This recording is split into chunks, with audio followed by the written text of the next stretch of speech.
NBA playoffs are fast approaching. The NBA play-in tournament is here. If you're listening to this, it's either today or it's already passed. It's already started. So we're going to get into everything playoffs, essentially, from the play-in tournament to the 1 through 6 seeds in each conference. I'm going to break down my bracket, who I think is going to win overall in each series and take home the championship right now in this episode of Lots of Thoughts, a sports podcast. Without further ado, let's get into it. I want to first thank each and every one of you for listening to this episode of the podcast or watching it if you're watching on YouTube. If you're not watching on YouTube, if you're listening on an audio platform, rate it 5 stars wherever you're listening: Apple Podcasts, Google Podcasts, Spotify. Follow on Spotify if you're not already. If you're watching on YouTube, leave a like down below. I would really appreciate it. Kind of puts into the YouTube algorithm that you like this content and it should be suggested to more people, more sports fans, so we can grow this community here at Lots of Thoughts Sports.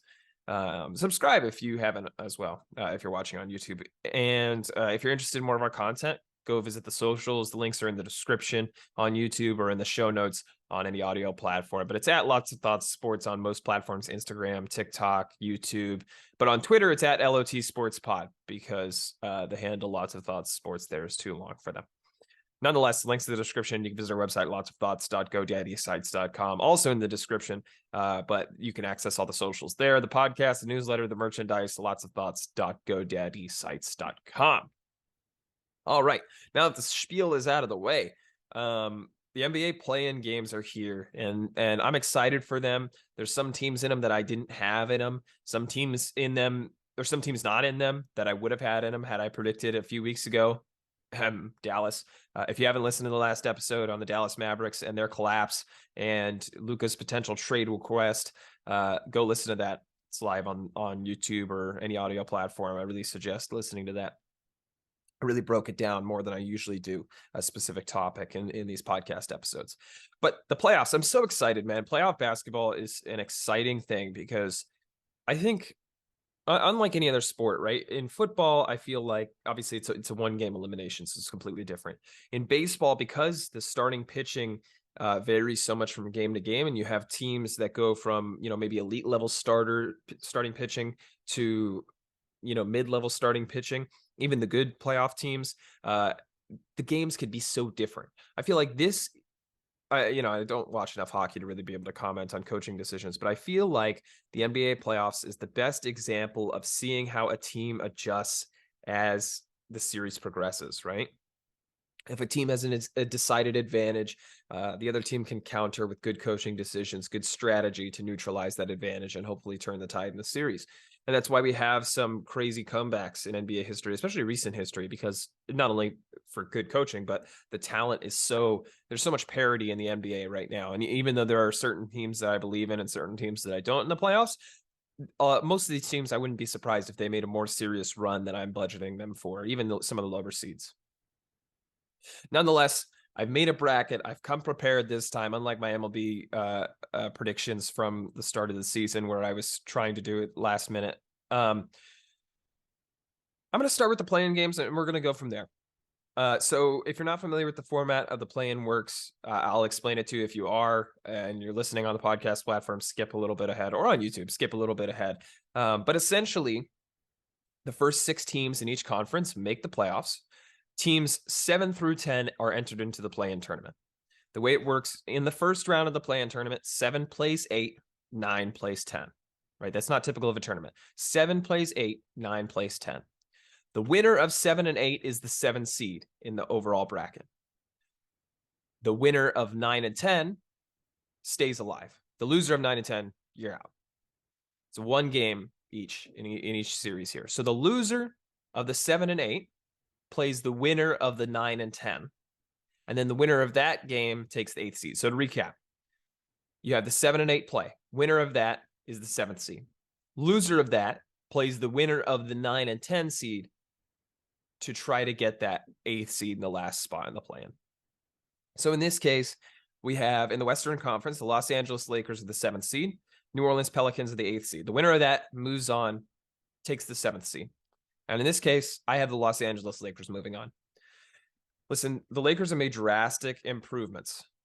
They have significantly improved their roster throughout the season. And, I was a guy who didn't think Russell Westbrook was a great fit, but I didn't think Russell Westbrook was all of the problem.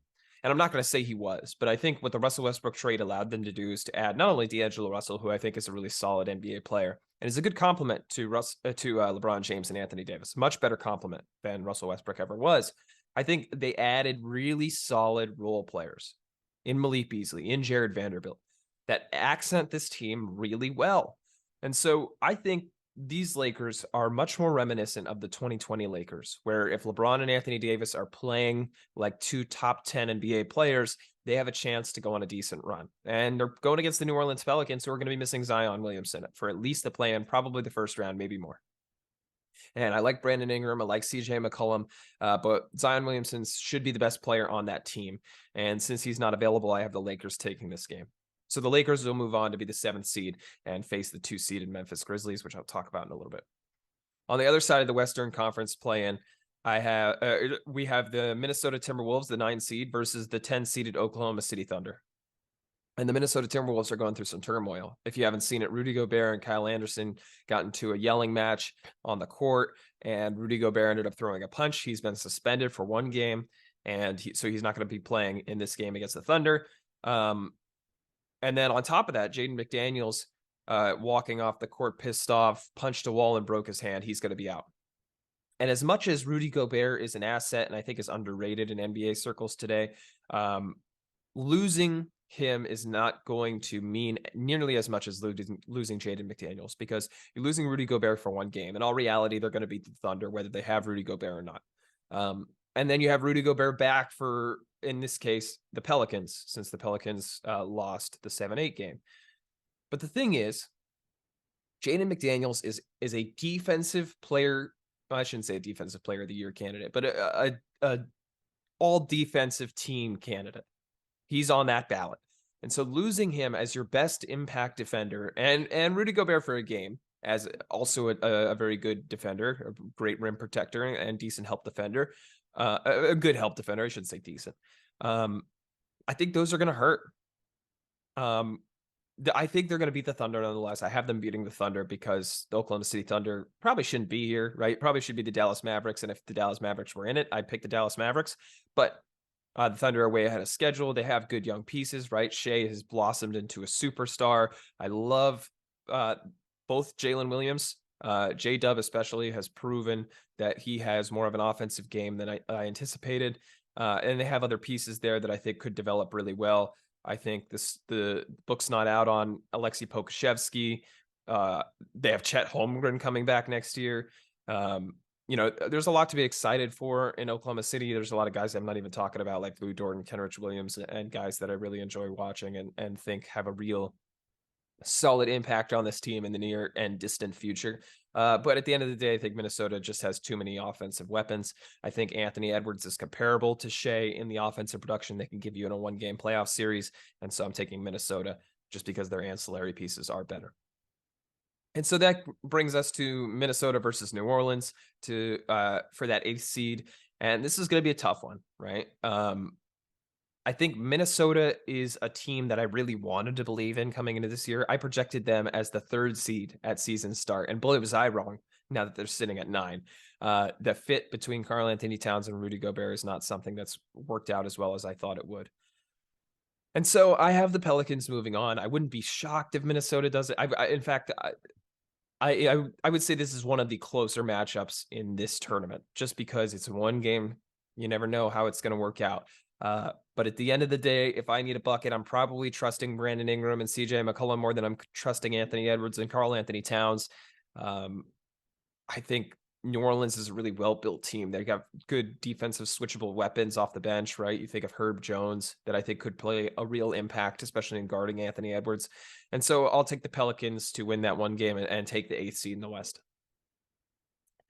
Let's go on the other side for the East. I'll bounce back and forth between the West and the East here. In the play-in game, 7 versus 8, we have the Miami Heat at the 7th seed versus the Atlanta Hawks at the 8th seed.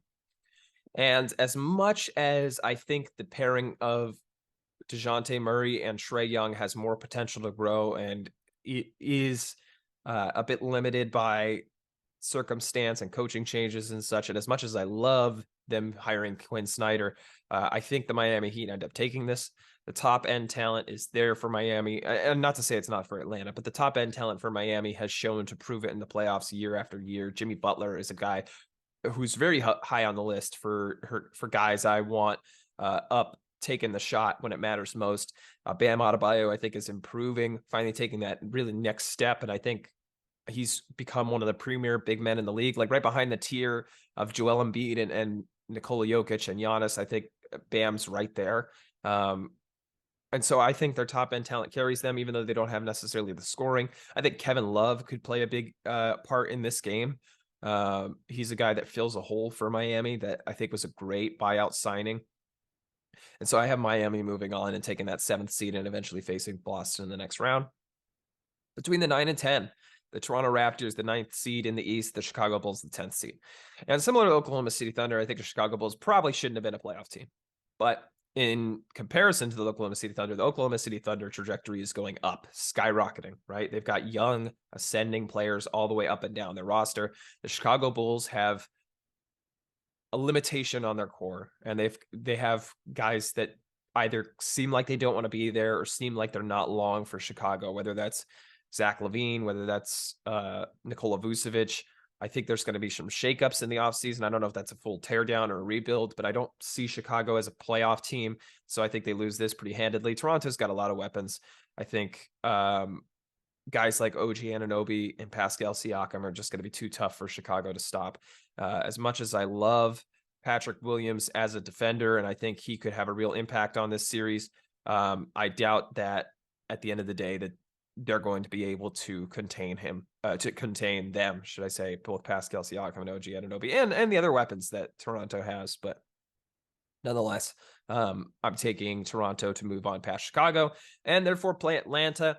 And this is a tough one, man. And as much as I talk about OG Anunoby and Pascal Siakam on the offensive end, their defense is incredible. And containing a guy like Trae Young isn't easy.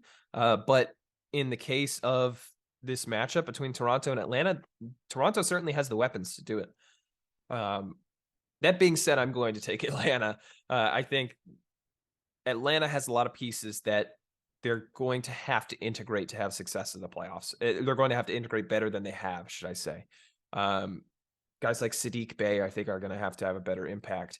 I think Clint Capella is going to have to really step up on the defensive end to be a pure and premium rim protector, because at the end of the day, that Trae Young is not a good defender whatsoever, right? He's very small. His effort is not always there, but the reality of the situation is, even if it was, he wouldn't be a good defender. And so that's often been hidden by the fact that Clint Capella is behind him, and to a lesser extent, DeAndre Hunter is also there as an impact perimeter defender to kind of cover that up. And they add a guy like DeJounte Murray, who's a premium defender. Sadiq Bey, I think, is a very good defender. So I think those pieces are going to need to step up both in an offensive and defensive way, and I think they will to get past Toronto and move into that 8th slot. So now we're on to the first round. I'll bounce back to the West. We have the 1st seeded Denver Nuggets versus the 8th seeded New Orleans Pelicans. I think this is a quick series. Denver moves on. They have too many offensive weapons. If Zion was in this, I'd still pick Denver. I think Jamal Murray in the playoffs is a beast, and maybe that was just the bubble Murray, but nonetheless, I think he is enough to be a secondary piece to one of the best players in the game, and Nikola Jokic. So I think they move on. They win it in 5. The next matchup, the 4 seed versus the 5 seed. So we have the 4 seeded Phoenix Suns versus the 5 seed Los Angeles Clippers. And we have a Kevin Durant, Russell Westbrook matchup. And, you know, the thing is I really was hoping for this matchup to be the Suns and the Warriors, just so we could get a juicy series in round 1. As much as I like Kawhi Leonard, and I think he's, you know, one of those playoff performers that you really appreciate to watch on both sides of the ball, I think the absence of Paul George is really going to hit hard. And at the end of the day, Kawhi Leonard could guard Kevin Durant, but I don't know who's guarding Devin Booker. And if you have Paul George, that's an easy question to answer, but I don't trust any of their other weapons on the defensive end to really be able to make an impact on a guy like Devin Booker. Phoenix just has too much going on, too many weapons, too many options available. So I'm going to take Phoenix. I think the Clippers are going to make it a series, and it's going to be probably done in 6. if I had to say 6 games. But I think Phoenix moves on here. Next up, the 3-seeded Sacramento Kings versus the 6-seeded Golden State Warriors. Let me say the Kings have been disrespected as the 3 seed. A 3-6 matchup is one that sometimes flips, but the Kings are very heavy underdogs in Vegas if you wanted to place a bet on them. And maybe it's because they're facing the Golden State Warriors, who are, the reigning champions. Maybe it's because Sacramento hasn't been in the playoffs for years and, people just don't believe in them. It's probably a combination, but nonetheless, I have Golden State winning this in 6. I think Sacramento puts up a better fight than a lot of people anticipate. I think they have weapons that are underrated. Like, everyone knows De'Aaron Fox, everyone knows Domantas Sabonis, right? In the trade to get him, giving up Tyrese Halliburton, all that, right? But I think guys like Kendrick Nunn, guys like Kevin Huerter are having underrated seasons that are not being seen. Guys like Harrison Barnes, I think Harrison Barnes has been fairly good for them, despite being a little bit older than most expect from an average contributor at this point in his career. And so I think they put up a series, but I think the Warriors' depth is too talented. The Warriors, at the end of the day, they succeed because injuries happen and circumstances happen. I don't think they're as good as a team as they were last year, but I think they're still a very good team, and so they win this in 6. Next up, we have the Memphis Grizzlies versus the Los Angeles Lakers. I mentioned earlier one of the play-in matchups is one of the harder ones to predict, and this is a tough matchup to predict. I think, as I mentioned, the Lakers are drastically improved. Memphis Grizzlies have had a lot going on. They're not going to have Steven Adams, but Jaren Jackson Jr. could be an impact, is an impact defender. He's one of the best defenders, if not the best defender in the NBA right now, both on a help perspective, a rim protecting perspective, and as a perimeter defender. I think he could keep up with 2 through 5 and really some ones as well. At the end of the day, I think the star power is greater on the Lakers, and the role players difference is not good enough to make up for it. I'm going to have the Lakers taking this in 7. I could see LeBron or Anthony Davis making a big shot to kind of seal this as we get later toward the end of the series, and the Lakers move on. That's a big upset. I don't think a lot of people are going to have something like that in their playoff bracket, but I just think the Lakers have more talent to be able to win that. All right, moving on to the Eastern Conference, round 1. First off, we have the 1-seeded Milwaukee Bucks versus the 8-seeded Atlanta Hawks. I have Milwaukee winning this. I don't think it's close. Listen, I think Atlanta's a decent team. I think Milwaukee is a great team. And so I think this is a sweep, just straight out sweep. Milwaukee has too much depth. Their star power is better. I don't know what else I could say. Next up, the 4-5 matchup. Another hard one to predict. We have the Cleveland Cavaliers versus the New York Knicks. I'm going to take Cleveland in 6. And this is one I wouldn't be shocked if the Knicks win. Not by any means. I think the Knicks are a young ascending team. They have good pieces in place. I think Julius Randle is a piece. Kind of doubtful he plays this series or plays well just because he's coming off an ankle injury. But I think Jalen Brunson is clearly a piece. I think they're one major piece away. If they could get a guy that's like the Kevin Durant caliber, I think they're right there in that upper tier. But I mean, we've been saying that off and on for the past 15 years about the Knicks. Nonetheless, I think Cleveland ends up taking this. It would be somewhat poetic justice given that Cleveland traded for Donovan Mitchell, who thought he was going to the Knicks, and the Knicks basically fumbled the negotiations, and Cleveland ended up benefiting from it. I don't think Cleveland necessarily is a championship contender, and I'll talk about that in the next round, but I think they take care of the Knicks in 6.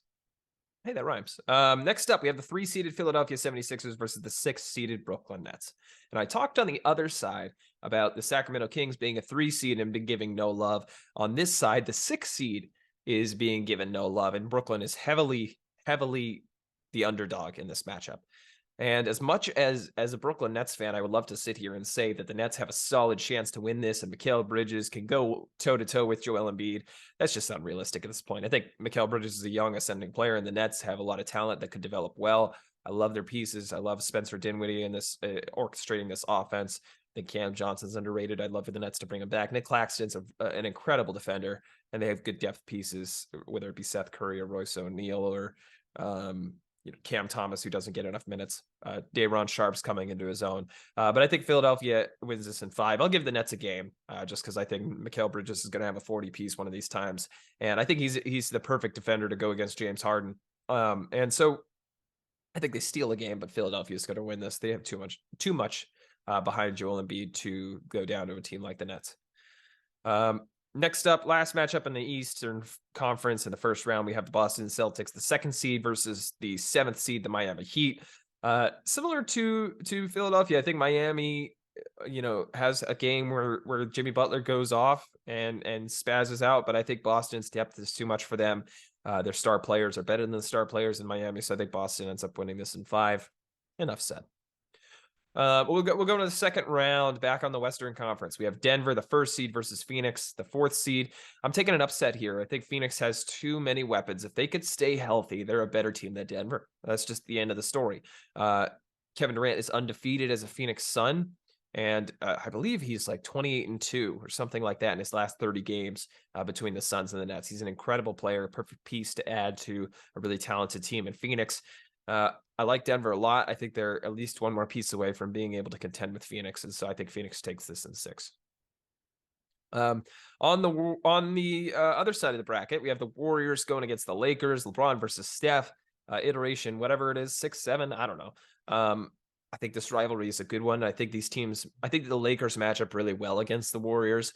I don't think they have someone who can quite contain Anthony Davis. The best bet is Draymond Green, who I think is a bit overrated as a defender, if I do say so myself. And then you hope that Anthony Wiggins can really do his work on LeBron. Anthony Wiggins is coming back from a family issue. It's going to be a tough matchup for the Warriors, but I think they get it done and they beat the Lakers in 7. I think this is going to be a classic series. It's going to be who everyone has their eyes on, in my opinion, in the second round, maybe aside from Boston and Philly on the other side. But nonetheless, I think the Warriors take it in 7. And I think the Lakers made a valiant run for being a play-in team, in my honesty, and being out of the playoffs. As someone who sat here on a hot take podcast episode and said the Lakers could end up with the top 4 pick that ends up going to New Orleans, boy, did they turn around their season and prove me. It was a hot take, but they proved me wrong. I guess my take was too hot in essence, too hot to be correct. But nonetheless, good season for them, but I think they're not going to be able to get past Golden State when healthy. On the Eastern side, Milwaukee versus Cleveland, good job to Cleveland for getting this far. I like the play for Donovan Mitchell. I like their depth. Guys like Isaac Okoro, guys like Evan Mobley, I think could have impacts in this series, but I don't see them really competing with Milwaukee. I think Milwaukee is far and away the better team. I think they get it done in 5. I know that seems like rather aggressive, but I just think, and they have the impact defenders to make Donovan Mitchell's life difficult. And until I see Darius Garland step up at a big moment like that, I can't believe in it. I think Milwaukee's rim defense is going to be something that really helps contain Donovan Mitchell and Darius Garland. Brook Lopez and Giannis are both excellent rim protectors. So I think Milwaukee takes this one pretty easily. And then Philadelphia and Boston, I think like Golden State and LA, this is one of the series to watch. And even though I think Philly's a really good team, I think Boston is just better. I think even though Joel Embiid is the best player in the series, I think Boston comfortably has the next 2 in Jason Tatum and Jaylen Brown. Maybe James Harden proves me wrong. Maybe in the playoffs he takes a step up, but I haven't seen it since he hurt his hamstring in Brooklyn. I haven't seen him be as good of a player as Jaylen Brown is right now. And so I'm taking Boston in 6. I think Jason Tatum is going to perform very well just because I don't know that Philadelphia really has an impact defender that can contain him. I like Tobias Harris on the defensive end more than the average person. Jalen McDaniels, I think, was a really great pickup for them. But I don't think they have the weapons to be able to contain Boston's offense. And Boston's depth is really underrated. They really address their needs in the offseason really well, getting a guy like Malcolm Brogdon to play backup point guard. Other guy, I'm blanking on other impact guys that they've added throughout the season that I think could make an impact. Mike Muscala, I believe they added. I think he could have an impact in the series. And as always, Marcus Smart's going to be a really pesky defender, especially on a guy like Harden or a guy like Tyrese Maxey. And so I think Boston takes this in 6. And now we have the conference championships, Phoenix versus Golden State. This is going to be my hottest take of them all. Listen, man, I think Steph Curry is an incredible playoff performer. And I think Golden State is a very good team. They're nearly as good as they were last year when they won the championship. But I think last year's championship was a lot of victim of circumstances to where they look like the best team when they may not have been through a large part of it. And I think Phoenix, a team that went out early, a team that has reinforcements, a team whose top level talent cannot be matched in the current NBA, with Kevin Durant adding to a team that was already incredibly good. Um, I think that Phoenix gets this done very quickly in 5 games. I think KD steps it up against his former team, and they take out Golden State. Another aggressive prediction, I know, but I just can't believe that Phoenix's top end talent isn't enough to make the series uncompetitive, in my opinion. Even though Golden State probably has better depth, I think Phoenix's depth is something that's underrated. Guys like Saban Lee, guys like Josh Okogie are going to have significant impacts, and so I think Phoenix takes this quickly. On the other side, Milwaukee and Boston, I think this is the opposite. I think this is a series that's going to be very intense. Um, Matchups I'm looking for immediately. I don't know if they're going to put Giannis on Tatum. Tatum's defender is who I'm watching, essentially. If that's Chris Middleton, if he's healthy enough to do that, you'd have to imagine Drew Holiday is going to be a guy that's probably guarding Jaylen Brown. And so is Giannis going to be on Tatum? They're probably going to have to run Portis for a bit on Tatum. I'm not really too sure what their plan is, but nonetheless, I think Milwaukee takes this. I think guys like Brook Lopez, are at Bobby Portis are going to have a very good impact for them. They made some really good additions throughout the past 4 years to complement their stars, their big three. And so I think those guys are really going to come through in this series, and they're going to take out Boston. And that leaves a Phoenix and Milwaukee final, a rematch of the 2021 NBA finals, right? Where Milwaukee ended up taking it, in 6, I believe. And this one, I have Phoenix getting revenge and taking it in 7. At the end of the day, like I mentioned with their matchup with the Warriors, their top end talent's just too much. I'm taking, if we're comparing 1 versus 1, right? Kevin Durant versus Giannis, I think is relatively close, closer than most people assume. I don't think Giannis is the runaway best player in the NBA. Then you look at the second best player.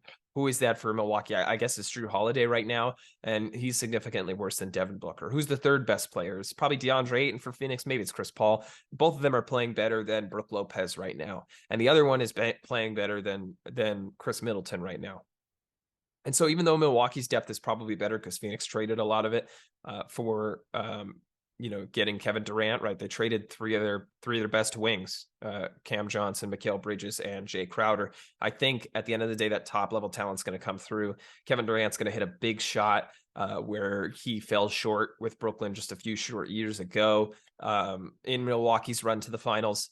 I think he's going to make up for that and have a big playoff performance. And Phoenix is going to take the NBA championship in 2023 in 7 games over Milwaukee. So those are my predictions. Let me know what you think. If you're on YouTube, let me know in the comments below who you have winning the finals, what you disagree with. If you think I'm an idiot for taking Phoenix over Golden State, if you think I'm an idiot for taking, I don't know, Cleveland over New York, if you think I'm an idiot for taking the Lakers over the Grizzlies, let me know. Be harsh. I promise you. I welcome the criticism. Don't get nasty though, please. Nonetheless, let me know what you think in the comments. And if you're listening on an audio platform, head over to any of the socials, comment what you think on the post. I would really appreciate that. Well, that'll do it for this episode of the podcast. I hope you enjoyed this NBA playoff / play-in preview. Like I said, let me know in the comments what you think, who you think is going to come out on top in the NBA, whether it's Phoenix or whether it's anybody else. Follow any of the socials. Links are in the description on YouTube or in the show notes on any audio platform. I appreciate the support. Leave a like, rate us 5 stars, do all that stuff. Follow, subscribe. Thank you for watching this episode of the podcast. I hope you enjoyed. Have a wonderful rest of your day.